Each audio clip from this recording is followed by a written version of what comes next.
इसके स्थान पर गहरी उलझन और बेचैनी का भाव छा गया था। चीख! ब्रेक लगने की एक तीखी आवाज गूंज उठी। बस एक सुनसान जंगल क्षेत्र के सामने रुक गई। दरवाजा धीमी सी सरसराहट की आवाज के साथ खुला और धीरे धीरे बाहर का नजारा दिखाई देने लगा।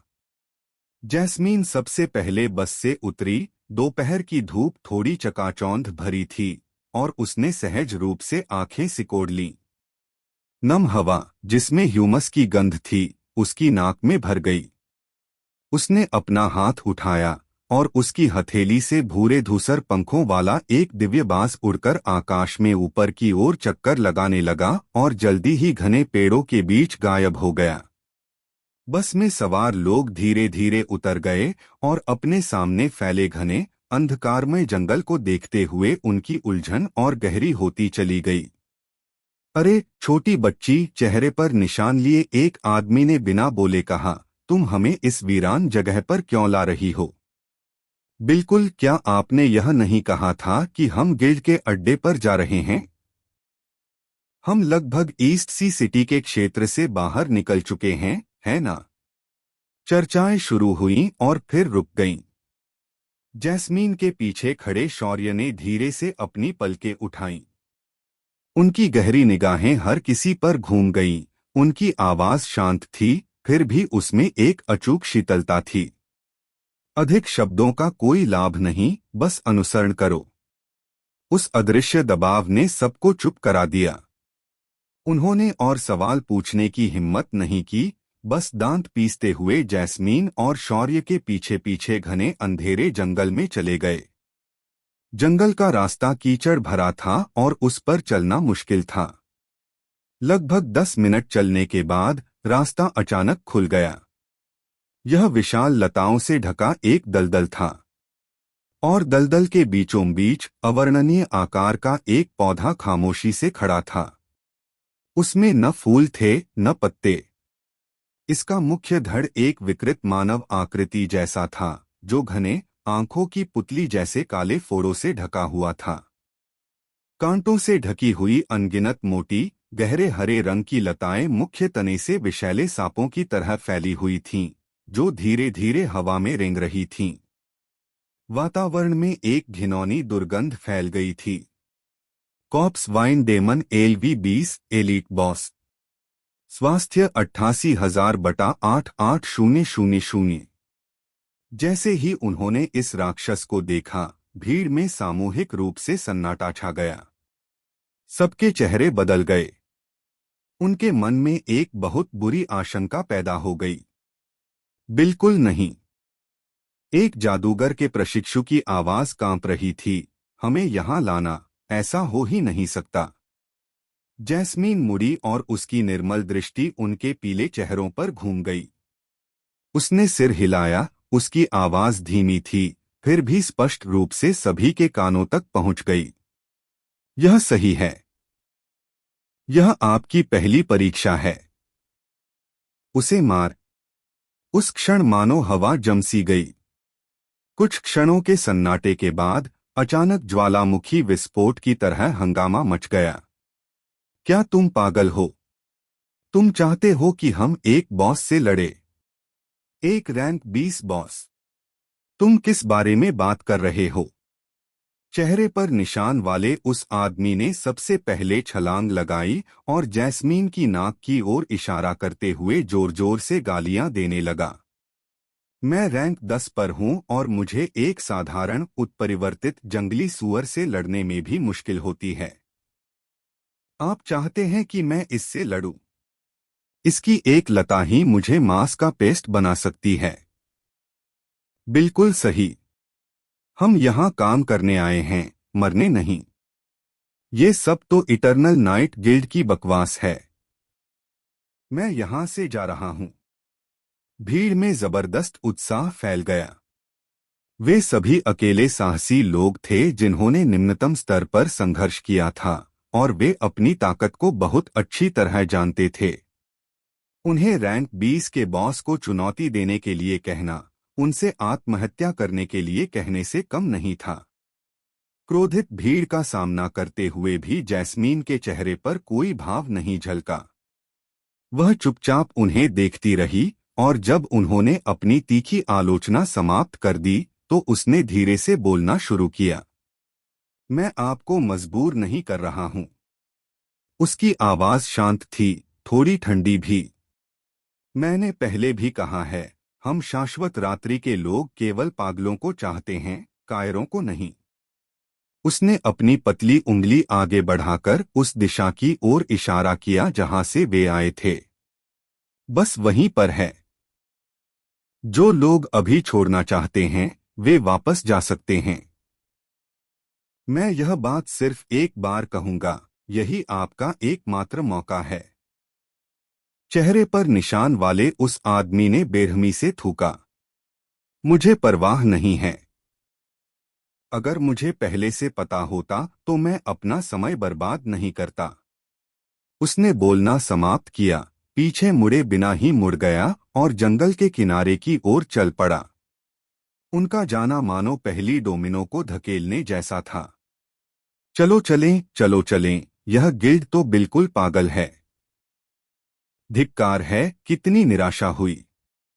चलो वापस चलते हैं और ईमानदारी से काम करते हैं, कम से कम हम मरेंगे तो नहीं। कई लोगों ने हिचकिचाने के बाद आखिरकार मुड़कर चले जाने का विकल्प चुना। जैस्मीन के शब्दों से उत्पन्न जुनून मृत्यु के भय के सामने तुरंत बुझ गया। आखिरकार जीवन अनमोल है और एक अस्पष्ट वादे के लिए इसे जोखिम में डालना उचित नहीं है। 30 से 40 लोगों की टीम तेजी से घटती चली गई। कुछ ही देर में 15 से भी कम लोग खड़े रह गए। उनके चेहरे संघर्ष और हिचकिचाहट से भरे हुए थे। ठीक तभी भीड़ के कोने में खड़ा दुबला-पतला युवक हिलने लगा। उसने कुछ नहीं कहा, बस अचानक धनुष की डोरी से छूटे तीर की तरह तेजी से आगे बढ़ा, सीधे भयंकर लाश लता दानव की ओर। उसकी आंखों में डर का कोई निशान नहीं था, बस एक ठंडी मृत्यु जैसी खामोशी थी। वो बच्चा पागल है। क्या उसने सचमुच जाने की हिम्मत की? अकेले? मौत को गले लगाने का यह तरीका तो नहीं है।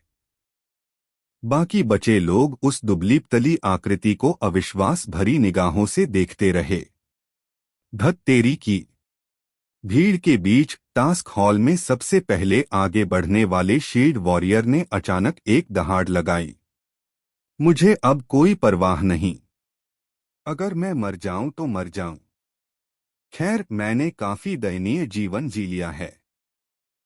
उसने अपनी पुरानी गोल ढाल उठाई और आश्चर्यजनक रूप से उस दुबले पतले युवक के पीछे पीछे आगे बढ़ने लगा। तुरंत बाद तीसरा, चौथा, पांचवा। संकोची भीड़ से 3 और आकृतियां निकलीं और निडर होकर विशालकाय बॉस की ओर दौड़ पड़ी। वे अब निराशावादी जीवन जीना नहीं चाहते थे। वे बदलाव चाहते थे, इस दुर्लभ अवसर को भुनाना चाहते थे, भले ही इसकी कीमत मौत ही क्यों न हो। ये लोग पागल हैं। ये सब के सब बिल्कुल पागल हैं। जो लोग वहां खड़े होकर देख रहे थे वे कुछ कदम पीछे हट गए और हमला करते हुए पांचों आकृतियों को ऐसे देखने लगे मानो वे पांचों मृत व्यक्ति हों। परिणाम पहले से ही निर्धारित था। केवल 5 लोग, जिनमें से सर्वोच्च रैंक वाला व्यक्ति केवल 13 वर्ष का है। वे रैंक 20 के बॉस का मुकाबला कैसे कर सकते हैं? वे पल भर में टुकड़े टुकड़े हो जाएंगे। लाश की बेल वाला दानव इन दुस्साहसी चींटियों को देखकर क्रोधित प्रतीत हुआ। उसके मुख्य धड़ पर मौजूद आंख जैसी फुंसियां घूम गईं और सामने से हमला कर रहे 5 लोगों पर टिक गईं। फुफकार।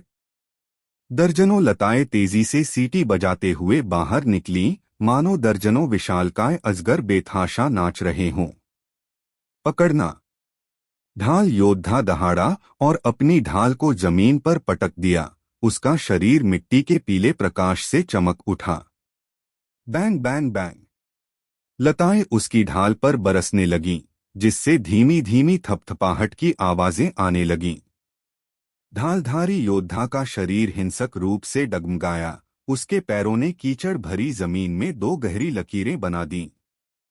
उसने अपने दांत भींच लिए, उसकी बाहों की नसें फूल गईं, उसका चेहरा लाल हो गया। पफ! उसने अचानक मुंह से खून थूक दिया और उसके हाथ में मौजूद ढाल चटक कर चूर हो गई। दुबले पतले युवक की हरकतें भूतिया थीं। वह लताओं के बीच से होकर गुजर रहा था। उसके हाथ में मौजूद घिसा हुआ खंजर ठंडी रोशनी से चमक रहा था, क्योंकि वह बेरहमी से लाश की लता दानव की लताओं पर वार कर रहा था। -1, -2, -1। बेलों से क्षति की दयनीय एकअंकीय संख्याओं की एक श्रृंखला उभर कर सामने आई। वे बॉस की रक्षा पंक्ति को भी भेद नहीं पाए। गर्जन! लाश लता दानव पूरी तरह से क्रोधित था। एक मोटी लता तेजी से फैली और सीधे अन्य दो योद्धाओं को हवा में उड़ा ले गई। ठीक उसी समय जब ढालधारी योद्धा कई लताओं से घायल होने ही वाला था। दुबले पतले युवक की आंखें सिकुड़ गईं और वह अचानक झपटा, जिससे शील्ड वॉरियर एक तरफ गिर गया। हालांकि वह खुद बचने में बहुत धीमा था और एक बेल की नोक से टकरा गया, जिससे वह पीछे की ओर उड़ गया और जमीन पर कई बार लुढ़कने के बाद रुका।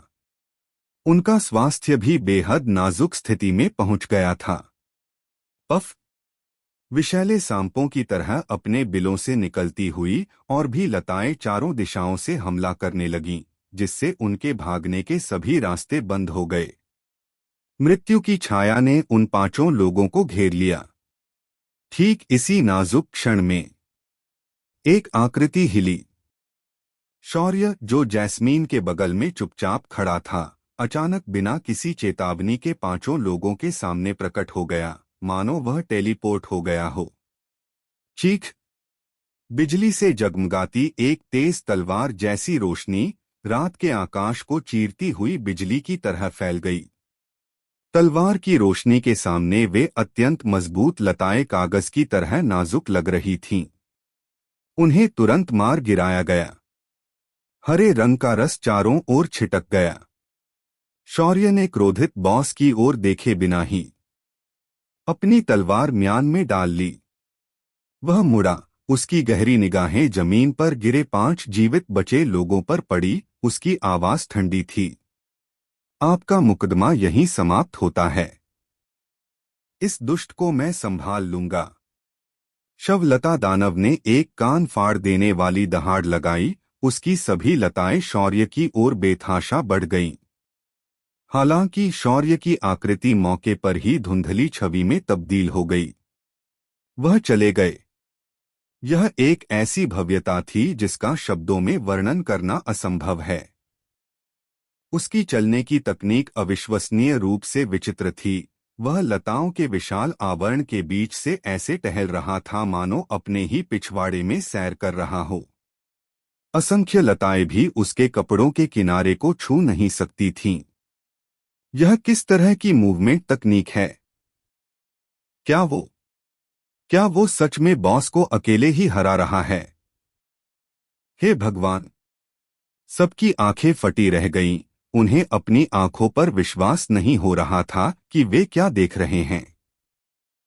क्या यह इटर्नल नाइट गिल्ड का वाइस गिल्ड मास्टर था? उसकी ताकत बेहद भयावह थी। जैस्मीन की आवाज बिल्कुल सही समय पर सुनाई दी। तुम अभी भी वहां क्यों खड़े हो? वापस जाओ। फिर पांचों जीवित बचे लोग मानो किसी सपने से जाग रहे हों, युद्ध के घेरे से बाहर निकल भागे।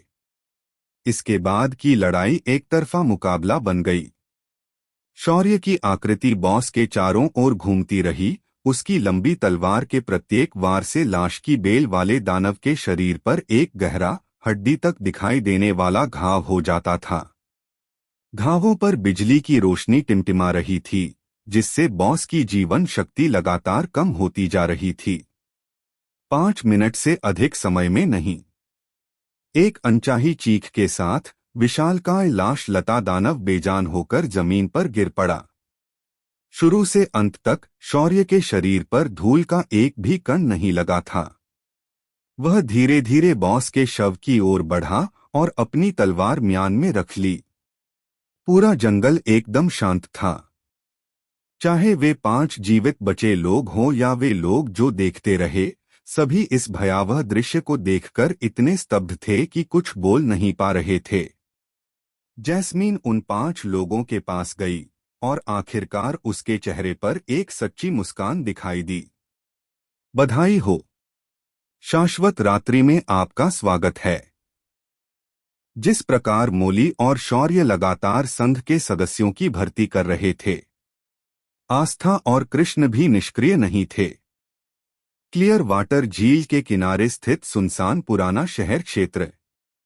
हालांकि इससे पहले ली क्यू ने इस क्षेत्र में बड़े पैमाने पर सफाई अभियान चलाया था और बड़ी संख्या में विचित्र जानवरों और बॉस को नष्ट कर दिया था, लेकिन कुछ ही समय बाद बड़ी संख्या में विचित्र जानवर फिर से उमड़ पड़े। यह आस्था और कृष के लिए सर्वोत्तम समता का मैदान बन गया। आस्था ने अपने रात्रि दैत्य रूप में रात्रि के राजा के रूप में अवतार लिया। उसने पुराने शहर के जिले में बेरहमी से नरसंहार किया। दूसरी ओर कृष सबसे सक्षम अग्रदूत बन गया। अपनी विशाल ढाल को लहराते हुए वह एक चलते फिरते युद्ध किले की तरह पुराने शहर के जिले में उत्पात मचाता चला गया। कोई भी विचित्र प्राणी जो उसके रास्ते में आने का साहस करता, वह उसकी दरवाजे के आकार की विशाल ढाल से सीधे चूर चूर हो जाता। इस दौरान आस्था उपनगरों में स्थित अपनी अलग संपत्ति में भी समय निकालकर लौटती थीं। छोटे शैतान ड्रैगन को शैतानी ऊर्जा खिलाते रहने के लिए। नन्हे शैतान ड्रैगन की भूख अब उतनी ज्यादा नहीं थी जितनी पहले हुआ करती थी।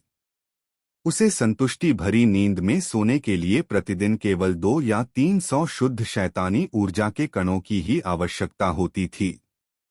इसकी जीवंतता दिन-ब-दिन और मजबूत होती गई।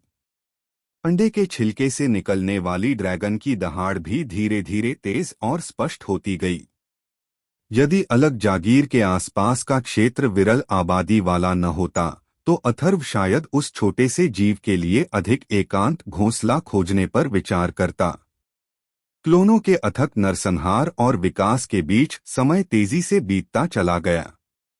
देखते ही देखते कार्तिका का जन्मदिन आ गया। शाम। बटलर मोहन ने अथर्व को पूरे आकार के दर्पण के सामने धकेल दिया। आईने में दिख रहे युवक के बाल करीने से कटे हुए काले थे और एक सुगठित काला सूट उसके कंधों को उभार रहा था, जो लंबे समय तक व्हीलचेयर के उपयोग के कारण थोड़े पतले हो गए थे, लेकिन फिर भी सीधे और ऊंचे थे। उनकी गहरी आंखों से अतीत का अंधकार गायब हो गया था, केवल शांति और उदासीनता ही शेष थी। अथर्व ने दर्पण में खुद को देखा और संतुष्टि से सिर हिलाया। उन्होंने आज रात की सुरक्षा के लिए पर्याप्त तैयारियां कर ली थीं। उसने पुराने शहर के इलाके से कृष को वापस बुलाया। 2 मीटर लंबे इस विशालकाय व्यक्ति ने भी अपना रूप बदलकर एक काला सूट पहन लिया था। उसके उभरे हुए मांसपेशियां तंग कपड़ों को फाड़ने की कोशिश कर रही थीं। चेहरे के अधिकांश हिस्से को ढके हुए काले धूप के चश्मे के साथ उनका पूरा व्यक्तित्व एक दमनकारी आभा बिखेर रहा था, जो अजनबियों को उनसे दूर रहने की चेतावनी दे रहा था। इतना ही नहीं, अथर्व के नीचे की छाया में आस्था पहले से ही चुपचाप घात लगाए बैठी थी। एक दृश्यमान, एक छिपा हुआ, दोहरी सुरक्षा। यह सब हो जाने के बाद कृष आगे बढ़ा और अथर्व की व्हीलचेयर को धक्का देते हुए जाने की तैयारी करने लगा। बटलर मोहन दरवाजे पर खड़े थे, उनका वृद्ध चेहरा चिंता से भरा हुआ था। युवक स्वामी, क्या आपको वास्तव में इस बूढ़े नौकर की अपने साथ आवश्यकता नहीं है? अथर्व पीछे मुड़ा, उसके चेहरे पर हल्की सी मुस्कान आ गई। बटलर मोहन, कृपया जल्दी आराम करें। चिंता मत करो, मैं सुरक्षित लौट आऊंगा। कृष कार तक गया, नीचे झुका और अपने हट्टे-कट्टे शरीर के बिल्कुल विपरीत एक कोमल गति से अथर्व को यात्री सीट पर बिठा दिया। उसके बाद वह ड्राइवर की सीट पर बैठ गया। स्मार्ट कोर एआई के नियंत्रण में कृष बिना सीखे भी आसानी से गाड़ी चला सकता था। कार सुचारू रूप से अलग एस्टेट से बाहर निकली और शहर के यातायात में मिल गई। खिड़की के बाहर शहर की नियॉन लाइटें प्रकाश की बहती धाराओं की तरह दूर होती चली गईं। चकाचौंध भरी रोशनी ने इस इस्पात के जंगल की आकृति को स्पष्ट रूप से उभार दिया। अथर्व ने कार की खिड़की में अपनी परछाई देखी और भावुक हो गया। इससे पहले उसने कभी नहीं सोचा था कि ईस्ट सी सिटी का रात्रि दृश्य इतना सुंदर हो सकता है। कुछ ही देर में वाहन सुचारू रूप से एक विशाल आलीशान हवेली क्षेत्र में प्रवेश कर गया। ये परिवार का इलाका था। आज रात ये परिवार का हवेलीनुमा घर जगमगा रहा था और वहां ढेर सारी लग्जरी कारें मौजूद थीं। लॉन में लगे फव्वारे की रोशनी में उसका रंग बदल रहा था। महल जैसी दिखने वाली उस विला से मधुर संगीत की धुनें सुनाई दे रही थीं। ये परिवार के मुखिया 50 वर्ष से अधिक आयु के ये झेंटियन विला के प्रवेश द्वार पर खड़े थे और लगातार आ रहे मेहमानों का गर्मजोशी से स्वागत कर रहे थे। बड़े भाई, ये आपको बधाई हो। सचमुच समय कितनी तेजी से बीतता है। पलक झपकते ही छोटी सी एक युवती बन गई है। मैंने सुना है कि उसने राष्ट्रीय परीक्षा में भी भाग लिया और हमारे डोंगिंग प्रांत के लिए चैंपियनशिप जीती। अगर मेरा निकम्मा छोटा बच्चा लिटिल शी जितना समझदार हो जाए तो मैं बढ़िया अगरबत्ती जलाऊंगा। ये झेंटियन ने तारीफें सुनी, अपने चेहरे पर उचित मुस्कान बनाए रखी और हर एक का विनम्रतापूर्वक जवाब दिया। तभी थोड़ी दूर पर एक ऑफरोड वाहन आकर रुका। कृष ने अथर्व को धक्का दिया और धीरे धीरे चलकर उसके पास पहुंचा। अंकल, ये शुभ संध्या। अथर्व की आवाज शांत और सौम्य थी। अथर्व को देखकर ये झेंटियन क्षण भर के लिए स्तब्ध रह गया। उसकी आंखों में आश्चर्य की एक झलक दिखाई दी। वह जल्दी ही संभल गया और उसके चेहरे पर मुस्कान वापस लौट आई।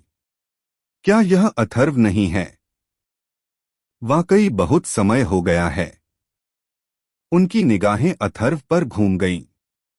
आप अच्छे दिख रहे हैं। आपका शरीर पहले से बेहतर लग रहा है। अथर्व ने मुस्कुराते हुए सिर हिलाया। आपकी कृपा से मैं वास्तव में थोड़ा ठीक हो गया हूं। यह अच्छा है, यह अच्छा है। ये झेंटियन ने विनम्रतापूर्वक सिर हिलाया और फिर एक तरफ हट गई। जल्दी करो और अंदर जाओ। भोज शुरू होने वाला है। कृष ने अथर्व को भीड़ के बीच से धकेलते हुए विला के भोज कक्ष में प्रवेश किया। हॉल के अंदर क्रिस्टल के झूमर जगमगा रहे थे, जो दर्पण की तरह प्रकाश को प्रतिबिंबित कर रहे थे। अच्छे कपड़े पहने हुए पुरुष और महिलाएं शराब के गिलास लिए छोटे छोटे समूहों में इकट्ठा हुए और धीमी आवाज में बातचीत कर रहे थे। पूर्वी सागर शहर के लगभग सभी प्रमुख व्यक्ति यहां एकत्रित थे। अथर्व और कृष्ण के प्रकट होने से तुरंत ही कई लोगों का ध्यान आकर्षित हुआ। इसका कोई उपाय नहीं था। कृष की 2 मीटर से अधिक की लंबाई, पहाड़ जैसी कदकाठी और उनके ठंडे धूप के चश्मे। ध्यान आकर्षित न करना मुश्किल था। जब लोगों की निगाहें उसके द्वारा धकेली जा रही व्हीलचेयर में बैठे युवक पर पड़ी तो भीड़ में आश्चर्य के भाव फैलने लगे। फुसफुसाहटें ज्वार की तरह तेजी से आगे बढ़ने लगीं। व्हीलचेयर पर बैठा व्यक्ति कौन है? वह काफी आकर्षक है। क्या आप नहीं जानते? यह अथर्व है, सिंह परिवार के अभय सिंह का सबसे बड़ा बेटा। ओह, क्या यह वही प्रतिभाशाली व्यक्ति है जो अपंग हो गया? बिल्कुल सही। उनका भविष्य पहले उज्ज्वल था, लेकिन अब वे लकवाग्रस्त हो गए हैं। मैंने सुना है कि उसकी सौतेली मां से निपटना आसान नहीं है। उसने हाल ही में उसे घर से निकाल दिया। कितना दयनीय है। लेकिन आप दूसरों को दोष नहीं दे सकते। वह खुद को निराश कर रहा है। स्थानांतरण समारोह के दौरान उसने केवल ई-रैंक श्रेणी को ही जागृत किया। अगर मैं होता तो मैं भी उसे निकाल देता। चुप रहो, अपनी आवाज धीमी रखो, उसे सुनने मत दो। आवाजें तेज नहीं थीं, लेकिन वे अथर्व को भेदने वाली अदृश्य सुइयों की तरह थीं। अथर्व के चेहरे के भावों में कोई बदलाव नहीं आया, मानो उन चर्चाओं का उनसे कोई लेना देना ही न हो। कृष्ण ने उसे चुपचाप भोजगृह के एक सुनसान कोने की ओर धकेल दिया। अथर्व ने जूस का एक गिलास उठाया और चुपचाप नृत्य कक्ष के बीचों बीच खूबसूरती से नाच रही आकृतियों को देखने लगा। आज कार्तिका का जन्मदिन का भोज था। वह कोई परेशानी पैदा नहीं करना चाहता था। हालांकि मुसीबत एक ऐसी चीज है कि कभी कभी आप जितना इससे बचने की कोशिश करते हैं, यह उतनी ही सक्रियता से आपको ढूंढने लगती है। कई लोग लड़खड़ाते हुए, हाथ में शराब के गिलास लिए हुए आगे बढ़े। उनका नेतृत्व कर रहे युवक के चेहरे पर एक स्पष्ट व्यंग्यात्मक मुस्कान थी।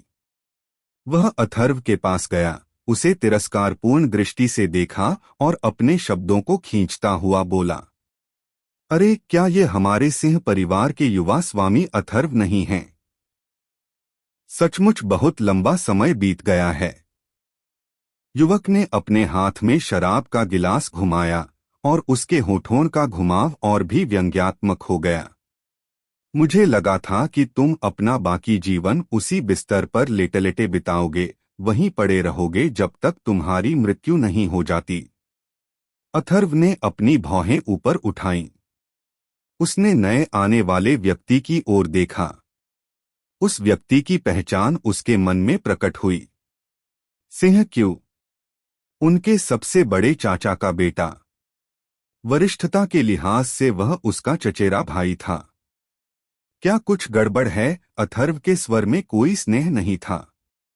सिंह क्यूई मुस्कुराया, जिससे उसकी वह मुस्कान झलक रही थी जिसे वह दोस्ताना समझता था। चचेरे भाई, इतना रूखा व्यवहार मत करो। उसने अपने शराब के गिलास को घुमाया और उसकी निगाहें अथर्व पर टिक गईं। आपका बाहर आना दुर्लभ है, और यह कार्तिका के जन्मदिन के भोज के लिए है। क्या ऐसा हो सकता है कि तुम अब भी कार्तिका के लिए तरस रहे हो? अथर्व ने उसकी ओर नहीं देखा। मेज से लाल शराब की बोतल उठाई और उसे अपने होठों से लगाया। ठंडा तरल पदार्थ उसके गले से नीचे उतर गया। तभी उसने गिलास नीचे रखा और 3 शब्द बोले, इससे तुम्हारा कोई संबंध नहीं। सिंह क्यूई के चेहरे की मुस्कान एक पल के लिए जम गई। वह थोड़ा हैरान था। मुझे उम्मीद नहीं थी कि सिंह परिवार से अलग होने के बाद आपके शब्द इतने दृढ़ हो जाएंगे। मैं आपको बस विनम्रतापूर्वक याद दिला रहा हूं कि आपका और कार्तिका का बचपन से ही अच्छा रिश्ता था। वह थोड़ा झुक गया, अपनी आवाज धीमी कर ली, जिसमें थोड़ी सी दया और सहानुभूति का भाव झलक रहा था। लेकिन जिस तरह से तुम अभी हो, तुम उसके लायक नहीं हो। बेहतर होगा कि तुम जल्दी ही हार मान लो। अथर्व मुस्कुराया। अंततः उसने अपनी आंखें ऊपर उठाईं और सीधे अपने चचेरे भाई की ओर देखा। मुझे लगता है कि आप दूसरों के मामलों में बेवजह दखल दे रहे हैं। कार्तिका और मेरे बीच जो कुछ भी होता है, क्या उस पर टिप्पणी करना आपका काम है? एक मामूली मस्खरा मेरे सामने ध्यान आकर्षित करने की हिम्मत कर रहा है। अथर्व की आवाज तेज नहीं थी, लेकिन हर शब्द स्पष्ट था। इससे पहले कि मुझे गुस्सा आए, तुम यहां से चले जाओ।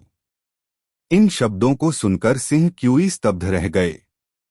उसे याद आने वाला वह कमजोर, उदास चचेरा भाई, उससे इस तरह के लहजे में बात करने की उसकी हिम्मत कैसे हुई? जब उसे अपनी गलती का एहसास हुआ, तो उसके दिल में अपमान की भावना उमड़ पड़ी और उसका चेहरा लाल हो गया। अथर्व, मैं तुम्हारा चचेरा भाई हूं, कम से कम।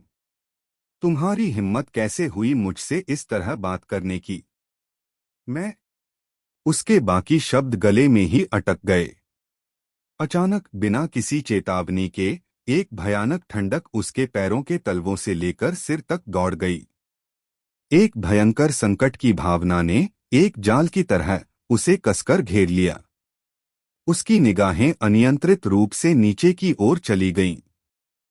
किसी समय उसके पैरों के नीचे की छाया से एक काला, धातु की तरह चमकता हुआ पंजा निकला। उसकी गर्दन पर 5 नुकीली उंगलियों के जोड़ धीरे से टिके हुए थे। उस बर्फीले स्पर्श से उसके शरीर के सारे बाल खड़े हो गए। यह क्या चीज है? सिंह क्यों इतना भयभीत हो गया था कि उसकी आत्मा उड़ गई और उसके प्राण बिखर गए। उसकी आवाज की पिच बदल गई। उसके सामने व्हीलचेयर पर बैठा अथर्व चुपचाप लाल शराब की चुस्कियां ले रहा था। उसकी आंखें उदासीन थीं। तो क्या आप सचमुच बोलना जारी रखेंगे? सिंह क्यूई एक और शब्द बोलने की हिम्मत कैसे कर सकता था? उसके दिल में भय भर गया। उसे अपने दांत किटकिटाने की आवाज भी सुनाई दे रही थी। चले जाओ। अथर्व की आवाज धीमी पड़ गई। उसकी गर्दन पर टिका हुआ वह छायादार पंजा चुपचाप अंधेरे में गायब हो गया, मानो वह कभी प्रकट ही न हुआ हो। सिंह क्यूई को ऐसा लगा जैसे उन्हें कोई बड़ी क्षमा मिल गई हो। उनका शरीर ढीला पड़ गया और वे लगभग जमीन पर गिर पड़े। उसने अथर्व की ओर दोबारा देखने की हिम्मत नहीं की और घबराकर भीड़ में घुसकर भाग गया। इस दृश्य को पास ही में मौजूद कई लोगों ने देखा। उनके चेहरे संदेह से भरे हुए थे। सिंह क्यूई के साथ क्या गलत है? वह इतनी घबराहट में क्यों भागा, मानो उसने कोई भूत देख लिया हो? मुझे नहीं पता। वह अचानक अथर्व से बहुत डर गया था। क्या तुम मजाक कर रहे हो? एक बेकार अपाहिज से डरने की क्या बात है? तभी अचानक हॉल की बत्तियां मंद पड़ गईं। दूसरी मंजिल पर स्थित घुमावदार सीढ़ी पर एक स्पॉटलाइट चमक रही थी। मधुर संगीत बजने लगा। रात की परम नायिका के रूप में कार्तिका धीरे धीरे नीचे उतरी। जैसे ही वह प्रकट हुई, उसने सबका ध्यान अपनी ओर आकर्षित कर लिया। उस युवती ने चांदनी रात के लिए बने सफेद रंग का एक शाम का गाउन पहना था, जो शैली में सरल लेकिन सुरुचिपूर्ण था। पोशाक पर चांदी के छोटे छोटे धागे जड़े हुए थे, जो चलते समय तारों की रोशनी जैसी चमक बिखेर रहे थे। उसने मेकअप नहीं किया था, फिर भी उसकी त्वचा बर्फ से भी अधिक गोरी थी और उसकी चमकदार आंखें ऐसे चमक रही थीं मानो आकाश के सारे तारे उनमें समाहित हो गए हों। वह इतनी नेक, शालीन और खूबसूरत थीं कि लोग उनकी ओर सीधे देखने की हिम्मत नहीं करते थे। हे भगवान, छोटी बच्ची कार्तिका आज बहुत खूबसूरत है। हाँ, वह किसी पेंटिंग से निकली परी जैसी है। जो भी उससे विवाह कर सकता है, उसने अपने पिछले जन्म में अवश्य ही आशीर्वाद अर्जित किए होंगे। प्रशंसा के भाव उठते और थमते रहे। कार्तिका की निगाहें भीड़ में घूमती हुई कोने में बैठी शांत आकृति पर आकर टिक गईं। उसके चेहरे पर तुरंत एक प्यारी सी मुस्कान खिल उठी। अपनी स्कर्ट को पकड़े हुए उसने आसपास के मेहमानों के साथ कुछ संक्षिप्त शिष्टाचार का आदान प्रदान किया, फिर एक नाचती हुई तितली की तरह वह भीड़ के बीच से गुजरते हुए सीधे अथर्व की ओर बढ़ गई। यह देखकर धनी परिवारों के कई युवा स्वामियों को ईर्ष्या का अनुभव हुआ। क्या हो रहा है? यंग मिस क्यों? कार्तिका सीधे उस निकम्मे के पास जा रही है। आखिर अथर्व में ऐसी क्या खास बात है? वो तो अपाहिज है, फिर भी यंग मिस कार्तिका अभी भी उनके बहुत करीब हैं। अफसोस, बचपन के प्यार के रिश्ते इतनी आसानी से टूटते नहीं हैं। कार्तिका को दूसरों की बातों से कोई लेना देना नहीं था। वह अथर्व की ओर दौड़ी, उसकी स्कर्ट पकड़ी और चंचल भाव से चारों ओर घूमने लगी। उनकी शाम की पोशाक का निचला हिस्सा एक सुंदर चाप का आकार ले रहा था। भाई अथर्व, क्या मैं आज सुंदर दिख रही हूँ? उसकी आवाज स्वच्छ पहाड़ी झरने की तरह मधुर थी, जिसमें एक नन्ही बच्ची के मासूम आकर्षण और आशा की झलक थी। अथर्व ने मुस्कुराते हुए उसकी ओर देखा। तुम कब खूबसूरत नहीं लगती हो? वह थोड़ी देर रुका, फिर उसने विषय बदल दिया। लेकिन मैं आज तुम्हें और भी खूबसूरत बना सकता हूँ। कार्तिका ने धीरे से ओह कहा, उसकी आंखों में जिज्ञासा की चमक थी। भाई अथर्व, आप मुझे और सुंदर बनाने की क्या योजना बना रहे हैं?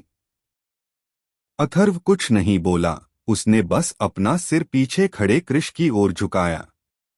कृष ने तुरंत अपने निजी भंडारण स्थान से एक लंबा, खूबसूरती से पैक किया हुआ उपहार बॉक्स निकाला। इस दृश्य ने एक बार फिर आसपास मौजूद मेहमानों का ध्यान आकर्षित किया।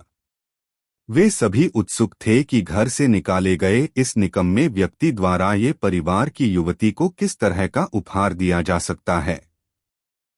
डिब्बे के आकार को देखकर ऐसा लगता है कि वह कपड़े का कोई टुकड़ा था। कुछ लोगों ने तिरस्कारपूर्ण मुस्कान दिखाई। ये परिवार की सम्मानित छोटी बेटी होने के नाते कार्तिका के पास किसी चीज की कमी नहीं थी, खासकर विभिन्न प्रकार के डिजाइनर कपड़ों की। उस शाम की जो पोशाक वह अभी पहन रही थी, वह पहले से ही एक शीर्ष डिजाइनर की उत्कृष्ट कृति थी, जो उसकी सुंदरता को चरम सीमा तक प्रदर्शित कर रही थी। उन्हें विश्वास नहीं था कि अथर्व इससे भी अधिक आश्चर्यजनक कुछ बना सकता है। कृष ने उपहार बॉक्स कार्तिका को सौंप दिया। इस समय अथर्व की आवाज भी कोमल और गंभीर सुनाई दी। जन्मदिन मुबारक हो, मेरी नन्ही राजकुमारी। कार्तिका का छोटा सा चेहरा पल भर में लाल हो गया। उसने उपहार का डिब्बा उठाया और उत्सुकता से ढक्कन खोला। ढक्कन उठते ही भनभनाहट, उपहार के डिब्बे से एक चकाचौंध भरी पवित्र रोशनी फूट पड़ी, जिसने पल भर में भोज कक्ष के हर कोने को रोशन कर दिया। प्रकाश कोमल था, तीखा नहीं, और उसमें एक पवित्र उदात्त आभा थी। प्रकाश से घिरे सभी लोगों ने अपने मन को हल्का महसूस किया, मानो उनकी आत्माएं शुद्ध हो गई हों। हे भगवान! पास ही खड़े एक युवा मालिक ने सहज ही अपशब्द बोल दिए। ये किस तरह के कपड़े हैं? क्या इनमें सचमुच पवित्र प्रकाश का प्रभाव भी है? कार्तिका उपहार के डिब्बे में रखी लंबी पोशाक को खाली निगाहों से देखती रही। यह पहली बार था जब वह किसी परिधान को देखकर इतनी विस्मयचकित हुई थी।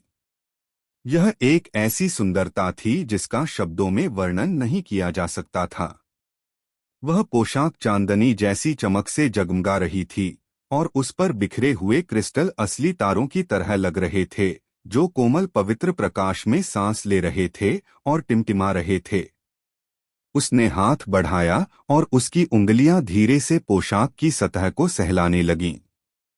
उस रेशमी, शीतल स्पर्श से उसकी उंगलियां अनायास ही कांपने लगीं।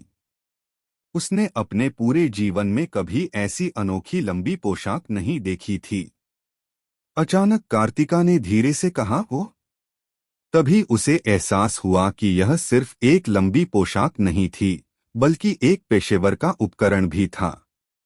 पोशाक से ऊर्जा का एक हल्का उतार चढ़ाव उत्सर्जित हो रहा था। अवचेतन रूप से उसने इस उपकरण की विशेषताओं की जांच करने के लिए अपनी पेशेवर क्षमताओं का उपयोग किया। अगले ही पल उसकी आंखें चौड़ी हो गईं। उसकी निर्मल आंखें पल भर में अभूतपूर्व सदमे से भर गईं। उसने सहज ही अपना दूसरा हाथ आगे बढ़ाया और अपने मुंह को कसकर ढक लिया, ताकि उसके मुंह से कोई आह न निकल सके। सितारों का आलिंगन, पौराणिक प्रकार, लंबी पोशाक, रक्षा +500, मानसिक ऊर्जा +1000। विशेषता 1, जब कोई कौशल प्रयोग किया जाता है तो माना की खपत 50% कम हो जाती है। गुण 2, शुद्धिकरण की शक्ति, सक्रिय 100 माना की खपत करता है, स्वयं या लक्ष्य पर अधिकांश नकारात्मक स्थितियों को शुद्ध कर सकता है। तीसरा गुण, सभी कौशल की कूलडाउन अवधि 20% कम हो जाती है। चारवां गुण, सभी उपचार मंत्रों के प्रभाव में 50% की वृद्धि होती है। पांचवां गुण, पवित्र ढाल। पहनने वाले पर घातक हमला होने पर स्वचालित रूप से सक्रिय हो जाता है, जिससे एक ढाल बनता है जो 200,000 क्षति को सहन कर सकता है। कूलडाउन 24 घंटे। छठी विशेषता, रैंक को अनदेखा करता है। किसी भी रैंक के पेशेवर इसे पहन सकते हैं। विशेषता एक, पवित्र दीप्ति। निष्क्रिय, पहनने वाले पर पवित्र प्रकाश का प्रभाव होता है। दूसरी विशेषता, बेदाग, निष्क्रिय। इस लंबी पोशाक पर कभी कोई गंदगी नहीं लगेगी। शानदार उपकरण। यह वास्तव में एक पौराणिक उपकरण था। कार्तिका का दिमाग चकरा गया, एकदम खाली। उसने पैनल पर मौजूद अद्भुत विशेषताओं को देखा, फिर व्हीलचेयर पर बैठे मुस्कुराते हुए युवक की ओर देखा और अपनी आंखों में उमड़ रहे उत्साह को और दबा नहीं पाई। जिया देश में पौराणिक उपकरणों का हर एक टुकड़ा बेहद कीमती था। नीलामी में सबसे सस्ती वस्तु भी करोड़ों, यहां तक कि अरबों डॉलर में बिक सकती है। और अक्सर वे अनमोल होते थे। उसे कभी उम्मीद नहीं थी कि भाई अथर्व उसके जन्मदिन के भोज में इतना कीमती उपहार देंगे। इस समय कार्तिका को लगा कि उसका दिल पिघल गया है। उसकी आंखों में आंसू भर आए और धुंध छा गई। उसने अपने आसपास के लोगों की आश्चर्यचकित निगाहों को नजरअंदाज कर दिया और उसने एक महिला होने की सभी धारणाओं को भी नजरअंदाज कर दिया। वह नीचे झुकी, अपनी बाहें खोलीं और कुछ ऐसा किया जिससे वहां मौजूद सभी लोग आश्चर्यचकित रह गए। कार्तिका ने व्हीलचेयर पर बैठे अथर्व को गले लगा लिया। धन्यवाद भाई अथर्व। लड़की की आवाज में थोड़ी घुटन और नाक से निकलने वाली आवाज थी, लेकिन वह अवर्णनीय खुशी से भरी हुई थी। मुझे आपका दिया हुआ उपहार बहुत बहुत बहुत पसंद आया। इस दृश्य को देखकर आसपास के अभिमानी धनी वंशजों को ऐसा लगा मानो उनके दिल टूट गए हों। क्यों? क्या उस अपाहिज ने उसे चमकती हुई पोशाक नहीं दी थी? क्या यंग मिस, क्या कार्तिका को इतना भावुक होना वाकई जरूरी है? वो माँ, मुझे लगता है मेरा दिल टूट गया है। इस समय ये परिवार के मुखिया कमलेश ने बाहर मेहमानों के साथ बातचीत समाप्त कर ली थी और भोज कक्ष में प्रवेश किया। उसने तुरंत कोने में यह शानदार दृश्य देखा। उसके चेहरे की मुस्कान पल भर में जम गई। क्या बकवास है! क्या मुसीबत है! उसकी नन्ही गोभी, जिसे उसने 18 साल तक बड़ी मेहनत से पाला था, वह इतनी फुर्ती से सुअर की ओर क्यों दौड़ी? और वह एक लकवाग्रस्त सुअर था। उसका चेहरा गुस्से से लाल हो गया और वह तेजी से उन दोनों के पास गया। उसकी आवाज में गुस्सा दबा हुआ था। कार्तिका, तुम क्या कर रहे हो? इतने सारे लोगों के सामने यह किस तरह का शिष्टाचार है? कार्तिका अपने पिता की आवाज सुनकर चौंक गई और जल्दी से अथर्व के आलिंगन से निकल गई। उसका सुंदर चेहरा लाल हो गया था और उसने शरारती अंदाज में कमलेश की ओर जीभ निकाल दी। फिर वह कमलेश के कान के पास झुकी और जल्दी से कुछ शब्द फुसफुसाए जिन्हें केवल वे दोनों ही सुन सकते थे। यह सुनकर कमलेश पहले तो स्तब्ध रह गया, फिर उसके चेहरे पर अविश्वास का भाव आ गया। उसने व्हीलचेयर पर बैठे अथर्व पर एक नजर डाली, फिर अपनी बेटी की बाहों में चमकती हुई लंबी पोशाक पर नजर डाली। उसने अपनी क्षमताओं का उपयोग करते हुए इसका सावधानीपूर्वक परीक्षण किया। कुछ देर बाद वह हांफने लगा। उसके चेहरे पर विस्मय का चरम भाव आ गया। सदमा, भय, अविश्वास। अंततः उसने एक गहरी सांस ली, अपने दिल में उठ रही उथल-पुथल को जबरदस्ती दबाया और अथर्व की ओर देखा। उसका स्वर पहले से कहीं अधिक गंभीर था। अथर्व, तुम्हारा यह उपहार सचमुच बहुत मूल्यवान है। हमारा ये परिवार इसे स्वीकार नहीं कर सकता। अथर्व ने सिर हिलाया। उसके चेहरे पर शांति का भाव था। अंकल, ये आपको इसके बारे में ज्यादा सोचने की जरूरत नहीं है। यह सिर्फ शेर को दिया जाने वाला मेरा जन्मदिन का उपहार है और कुछ नहीं। कमलेश के चेहरे पर स्पष्ट रूप से झिझक के भाव दिखाई दिए। यह एक पौराणिक उपकरण था जिसका मूल्य अब पैसों से नहीं मापा जा सकता था। यह उपकार बहुत बड़ा था, इतना अधिक कि उनका ये परिवार इसे मुश्किल से सहन कर पा रहा था। कार्तिका को अपने पिता की दुविधा की कोई परवाह नहीं थी। उसने सितारों का आलिंगन को अपनी बाहों में कसकर पकड़ रखा था, जैसे कोई बिल्ली का बच्चा अपने भोजन की रक्षा करता है। मुझे परवाह नहीं। भाई अथर्व ने मुझे यह दिया है, इसलिए यह मेरा है। मैं अभी इसे पहनने जा रहा हूं। बोलने के बाद उसने उपहार का डिब्बा उठाया और पीछे मुड़े बिना दूसरी मंजिल पर स्थित कमरे की ओर तेजी से चल पड़ी। अपनी बेटी की प्रसन्न पीठ को देखकर कमलेश ने गहरी आह भरी। वह मुड़ा और अथर्व की ओर देखा। उसकी निगाहें जटिल हो गईं। मुझे पता है कि वह तुम्हें बचपन से ही पसंद करती है। वह रुका। उसकी आवाज में थोड़ी दूरी का भाव था। लेकिन आप दोनों के लिए यह बिल्कुल असंभव है। आपको उससे दूर रहना चाहिए। अथर्व ने शांत भाव से उसकी निगाहों का सामना किया। मुझे माफ कर दीजिए अंकल, मैं शेर को लेकर हार नहीं मानूंगा। कमलेश की आंखों में थोड़ी सी ठंडक झलक उठी। यह मत सोचो कि बेहतरीन गुणवत्ता वाले उपकरण देने से मेरा निर्णय बदल जाएगा। उसकी आवाज और भी ठंडी हो गई। यह मत भूलो, अब तुम अपंग हो, लकवाग्रस्त हो। आप शेर को खुशी के बदले क्या देंगे? कमलेश के रवैये में अचानक आए बदलाव को देखकर भी अथर्व का चेहरा शांत बना रहा। वह एक पिता की भावनाओं को समझ सकता था। उसे डर था कि भविष्य में उसके साथ रहने से उसकी प्यारी बेटी को कष्ट सहना पड़ेगा। आप मुझे थोड़ा समय दे सकते हैं। मैं आपको साबित कर दूंगा कि मैं शेर का सबसे अच्छा साथी साबित होऊंगा। कमलेश ने अपना सिर हिलाया। उसकी आंखों में थकान और लाचारी की झलक दिखाई दी, जिसे बाहरी लोग आसानी से नहीं देख पाते थे। मुझे खेद है, समय पर्याप्त नहीं है। अथर्व की भौहें तन गईं। उसके मन में एक बुरी आशंका पैदा हो गई। तुम्हारा इससे क्या मतलब है? कमलेश के जवाब देने से पहले ही उसी क्षण भोज कक्ष के प्रवेश द्वार से एक और शोरगुल सुनाई दिया। 3 आकृतियां धीरे धीरे अंदर आईं। उनके चारों ओर मेहमान मौजूद थे।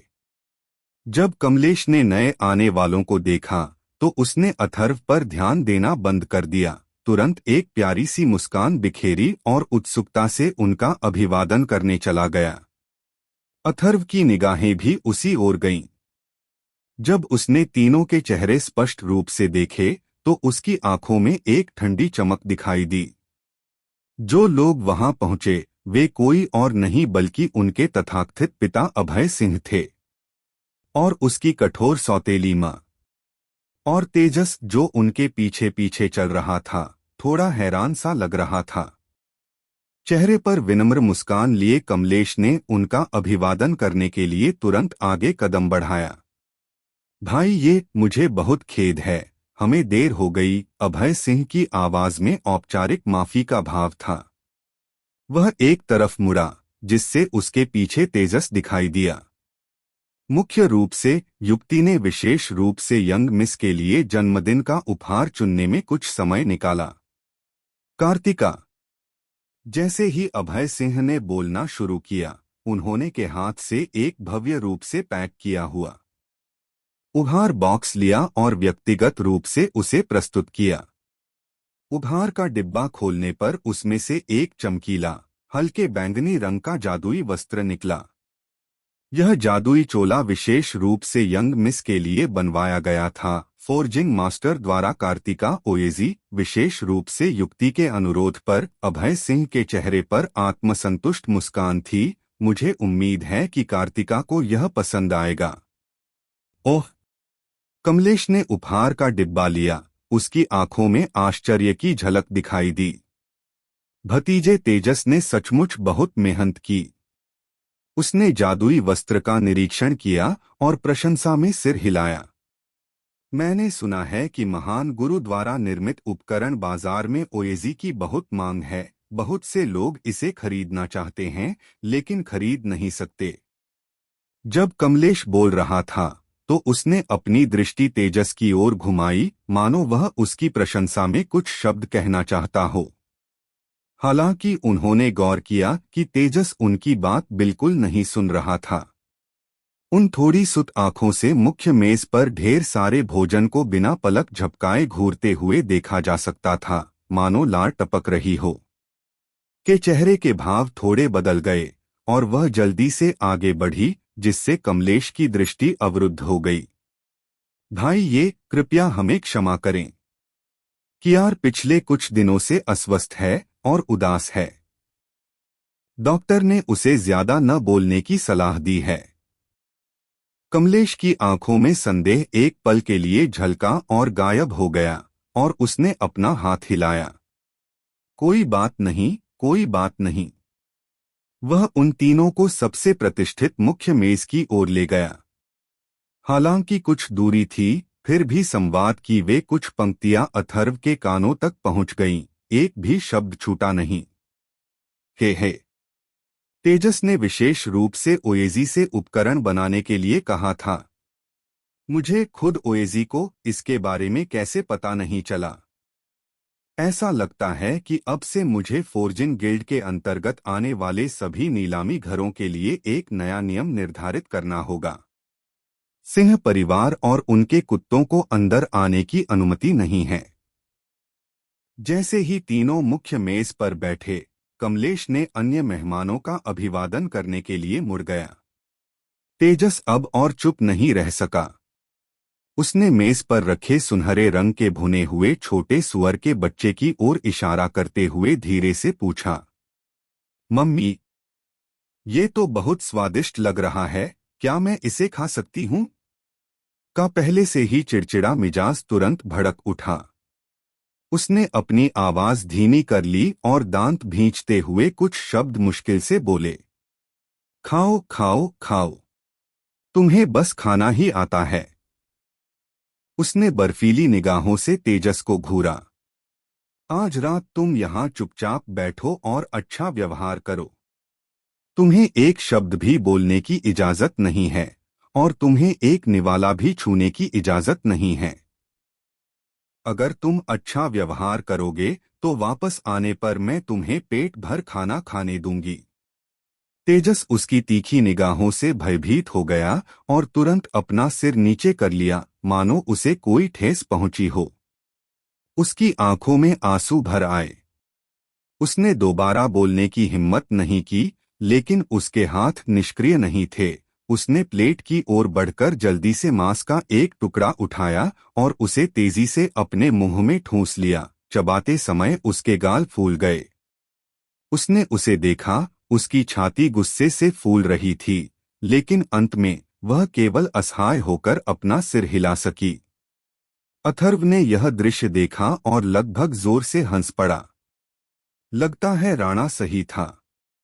इस तेजस की आत्मा क्षतिग्रस्त है और उसका दिमाग वास्तव में पूरी तरह से सामान्य नहीं है। तभी की निगाह मुख्य मेज पर से हटकर कोने में बैठे अथर्व पर पड़ी। पहले तो वह एकदम स्थिर हो गई, फिर उसकी भौहें कसकर सिकुड़ गईं और उसका पहले से ही कुछ अप्रिय सा दिखने वाला भाव और भी उदास हो गया। उसने अपने बगल में बैठे अभय सिंह की बाह पर थपथपाया और उसके कान में कुछ फुसफुसाया। अभय सिंह ने भी उसकी निगाहों का पीछा किया और उनके चेहरे पर भी आश्चर्य के भाव दिखाई दिए। वह एक पल के लिए हिचकिचाया, लेकिन अंततः खड़ा हो गया। उसके चेहरे पर जटिलता के भाव थे और भीड़ के बीच से होते हुए अथर्व के सामने जाकर खड़ा हो गया। अथर्व, तुम यहाँ क्यों हो? अथर्व ने अपनी पलकें उठाईं, इस तथाकथित पिता की ओर देखा और पलटकर जवाब दिया। क्या क्या मुझे यहाँ रहने के लिए आपकी, मास्टर सिंह की अनुमति की आवश्यकता है? अभय सिंह का चेहरा तुरंत बदसूरत हो गया। उसने भौहें चढ़ा लीं, उसकी आवाज में दृढ़ता थी। आज कार्तिका का जन्मदिन भोज है। मैं यहाँ आपसे बहस नहीं करना चाहता। अपने लोगों को तुरंत तुम्हें यहाँ से ले जाने के लिए कहो। अथर्व को ये शब्द कुछ हद तक मनोरंजक लगे। मास्टर सिंह, आप स्थिति को लेकर भ्रमित प्रतीत हो रहे हैं। यह जन्मदिन की दावत कार्तिका के लिए है और उसने मुझे आमंत्रित किया है। अगर कोई मुझे बाहर निकालता है तो यह ये परिवार का मामला है। आपको क्या अधिकार है? अभय सिंह की मुट्ठियां भींच गईं और उनके सीने में क्रोध का उबाल आ गया। क्योंकि मैं तुम्हारा पिता हूं। अथर्व का लहजा उदासीन था। उसने सीधे और सरल शब्दों में उसकी बात काट दी। अब और नहीं। तुम नालायक बेटे। अभय सिंह पूरी तरह क्रोधित हो गए। उन्होंने अचानक एक कदम आगे बढ़ाया और अपना हाथ उठाया। हालांकि इससे पहले कि वह कोई और कदम उठा पाता, अथर्व के सामने पहले से ही एक पर्वत जैसी आकृति खड़ी थी। भाड़ में जाओ। कृष की आवाज बिजली की कड़क की तरह शोरगुल भरे भोज कक्ष में गूंज उठी। इस गर्जना ने तुरंत सभी मेहमानों का ध्यान आकर्षित कर लिया। संगीत कुछ पल के लिए रुक सा गया। असंख्य निगाहें एक साथ इस कोने की ओर मुड़ गईं। क्या ये सिंह परिवार के अभय सिंह नहीं हैं? ये किससे बहस कर रहे हैं? उसके सामने व्हीलचेयर पर बैठा व्यक्ति उसका निकम्मा बेटा लगता है, जिसे घर से निकाल दिया गया था। हे भगवान, क्या ये बाप बेटे एक दूसरे के खिलाफ हो रहे हैं और सबके सामने एक दूसरे को चीरफाड़ करने को तैयार हैं। आज आना वाकई सार्थक रहा। यहाँ तो इस तरह की गपशप का भी आनंद मिलता है। वे फुसफुसाहटें मच्छरों और मक्खियों की तरह भिनभिना रही थीं। अभय सिंह का चेहरा जिगर के रंग का हो गया। वह बेहद असंतुष्ट दिख रहे थे। उनकी नजर में पूर्व अथर्व हालांकि जिद्दी था, लेकिन उनके प्रति बहुत आज्ञाकारी था। लेकिन वर्तमान अथर्व बिल्कुल अलग ही व्यक्ति प्रतीत हो रहा था। उसने गहरी सांस ली और सार्वजनिक रूप से कुछ करने की इच्छा को जबरदस्ती दबा लिया। अथर्व की ओर इशारा करते हुए उनकी आवाज चेतावनी से भरी हुई थी। आज रात के भोज में बेहतर होगा कि आप अच्छा व्यवहार करें। अगर तुमने परेशानी खड़ी करने की हिम्मत की तो हमारे पिता पुत्र के रिश्ते की अनदेखी करने के लिए मुझे दोष मत देना। इतना कहकर उसने एक ठंडी सी सांस छोड़ी और तेजी से जाने के लिए मुड़ गया। इससे वे मेहमान बेहद निराश हुए जो एक अच्छा शो देखने के लिए तैयार थे। अथर्व चुपचाप अभय सिंह की पीठ को देखता रहा। उसके मन में उठने वाली बुरी आशंका और भी प्रबल होती चली गई। तभी भोज कक्ष की बत्तियां फिर से मंद हो गईं। संगीत मधुर और पवित्र हो गया। दूसरी मंजिल पर स्थित घुमावदार सीढ़ी पर एक हल्की रोशनी पड़ रही थी। प्रकाश में धीरे धीरे एक आकृति प्रकट हुई। पूरा हॉल पल भर में सन्नाटे में डूब गया। सबकी निगाहें उस आकृति पर टिकी हुई थीं। कोई भी उनसे नजरें नहीं हटा पा रहा था। कार्तिका अथर्व द्वारा उसे दिए गए तारों के आलिंगन में परिवर्तित हो गई थी। यदि पहले वह एक सुंदर और गरिमामय कुलीन युवती थी, फिर उस क्षण वह एक पवित्र देवदूत की तरह थी जो चांदनी से निकलकर मानव जगत में अवतरित हुई हो। उसकी चंद्रमा के समान सफेद लंबी पोशाक पवित्र आभा से लहरा रही थी और उसके किनारे पर लगे बिखरे हुए क्रिस्टल तारों की रोशनी की तरह चमक रहे थे। उसकी हर हरकत वहां मौजूद हर किसी के दिल को छू जाती थी। मधुर संगीत की धुन पर लड़की अपनी स्कर्ट ऊपर उठाकर नंगे पैर सीढ़ियों से नीचे उतरी। वह डांस फ्लोर के बीच में आई और संगीत की धुन पर खूबसूरती से नाचने लगी। उसका नृत्य हल्का और सुरुचिपूर्ण था। हर चक्कर, हर छलांग पवित्रता और सुंदरता के बारे में एक कविता रचने जैसा था। उसकी स्कर्ट लहरा रही थी और प्रकाश प्रवाहित हो रहा था। उस क्षण वह पूरे हॉल में एकमात्र प्रकाश थी। मुख्य मेज पर लगातार अपने मुंह में कुछ न कुछ ठूंस रहा तेजस भी हैरान रह गया। उसने अपनी हरकतें रोक दीं, नृत्य मंच के बीच में बैठी कार्तिका की ओर इशारा किया और मीरा से कुछ बुदबुदाया। मम्मी, वो बड़ी बहन कितनी खूबसूरत है। ने डांस फ्लोर पर कार्तिका की ओर देखा। उसकी आंखों में भी प्रशंसा की झलक दिखाई दी। उसने मुस्कुराते हुए तेजस के सिर पर थपथपाया। क्या होगा अगर वह तुम्हारी पत्नी बन जाए? तेजस ने खाली निगाहों से पलकें झपकाईं। पत्नी क्या होती है? क्या उसे खाया जा सकता है? मीरा, नृत्य समाप्त हुआ। कार्तिका ने नृत्य मंच के बीचों बीच उपस्थित लोगों के सामने एक सुंदर ढंग से झुककर अभिवादन किया। जोरदार तालियों की गड़गड़ाहट गूंज उठी। यह काफी लंबे समय तक चला। कमलेश मुस्कुराते हुए मंच पर आए और माइक उठा लिया। आप सभी का बहुत बहुत धन्यवाद कि आपने अपनी व्यस्त दिनचर्या से समय निकालकर मेरी बेटी कार्तिका के 18वें जन्मदिन के भोज में भाग लिया। इस शुभ दिन का जश्न मनाते हुए मेरे पास एक खुशखबरी भी है। वह रुका। उसके चेहरे पर मुस्कान और भी चौड़ी हो गई और उसकी आवाज कुछ सप्तक ऊपर उठ गई। दरअसल आज सिर्फ मेरी बेटी का जन्मदिन का भोज ही नहीं है। आज मेरी बेटी और सिंह परिवार के गुणी भतीजे तेजस की सगाई का दिन भी है। माइक्रोफोन द्वारा प्रवर्धित कमलेश की बुलंद और स्पष्ट आवाज पूरे भोज कक्ष के हर कोने में गूंज उठी। और आज मेरी विनम्र बेटी और सिंह परिवार के गुणी भतीजे तेजस की सगाई का दिन भी है। ये शब्द बोलते ही पूरा हॉल सन्न रह गया। इस मामले से जुड़ी एक भी अफवाह पहले लीक नहीं हुई थी।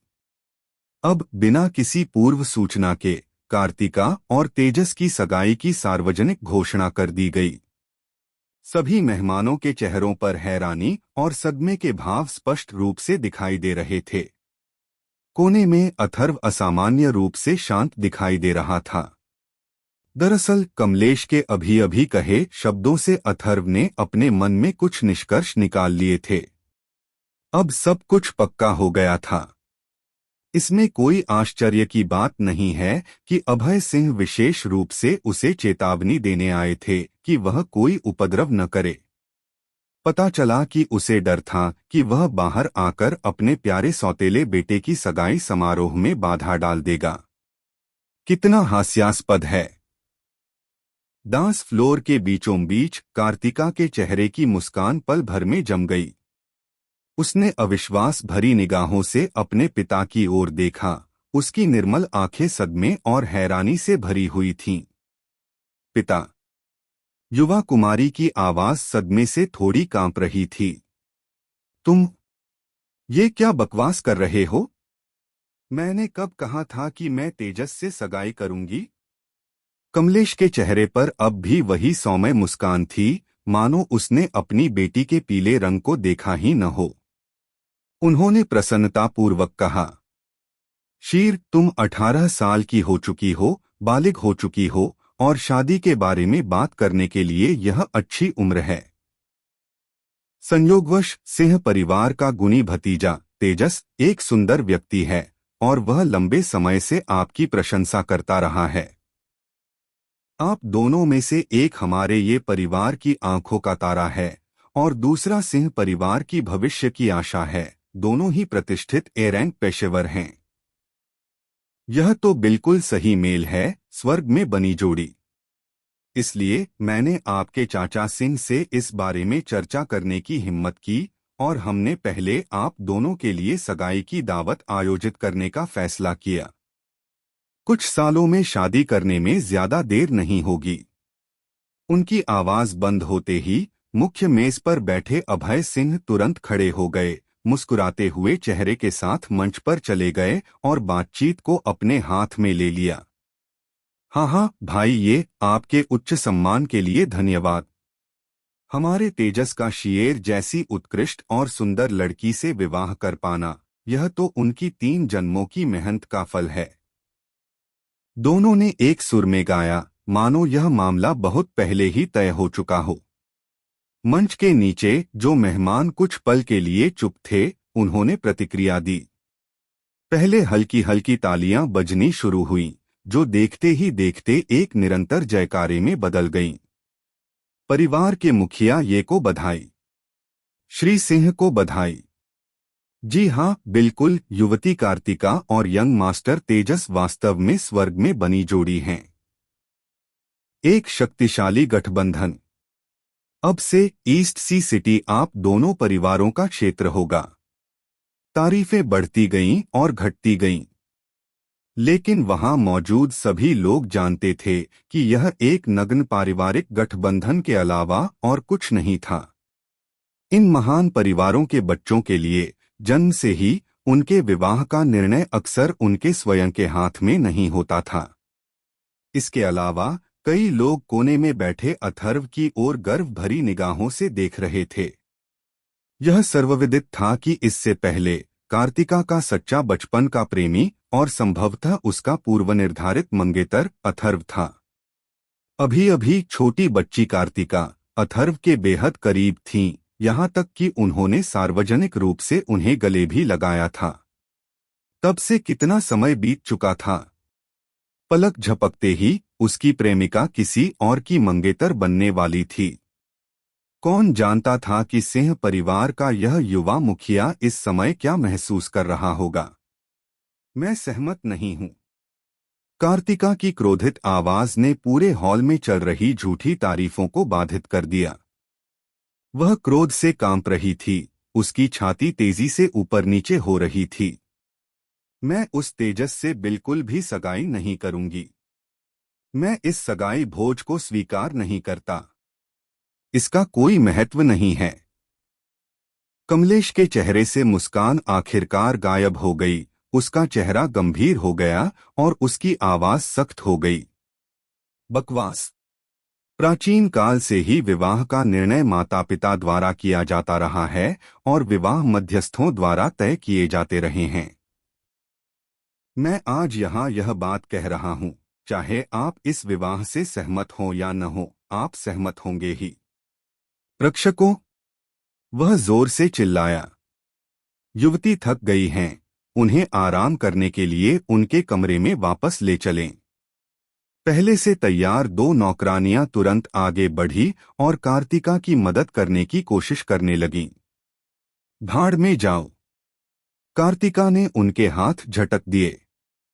उसने अपने पिता की ओर देखा, वह पिता जिसने बचपन से ही उसे सबसे ज्यादा प्यार दिया था, अब उसे बिल्कुल अपरिचित लग रहा था।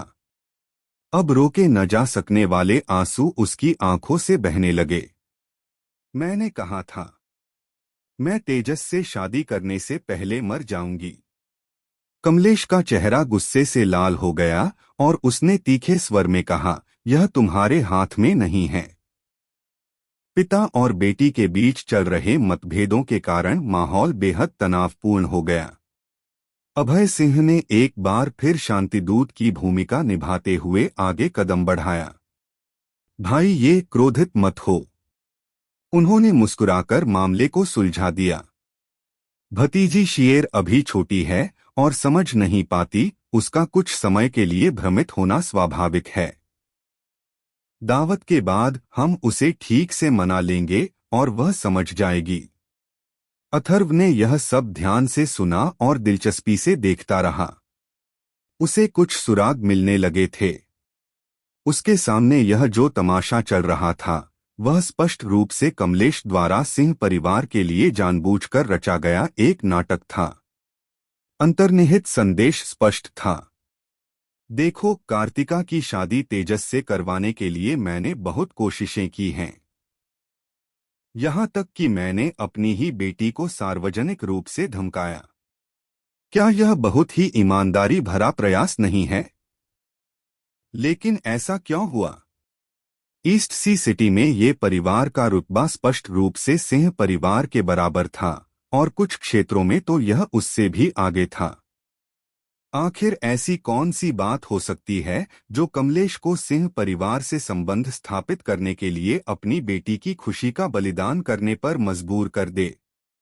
अथर्व के मन में अनगिनत विचार कौंध गए, लेकिन अभी इन बातों पर विचार करने का समय नहीं था। अब उनकी बारी थी प्रवेश करने की।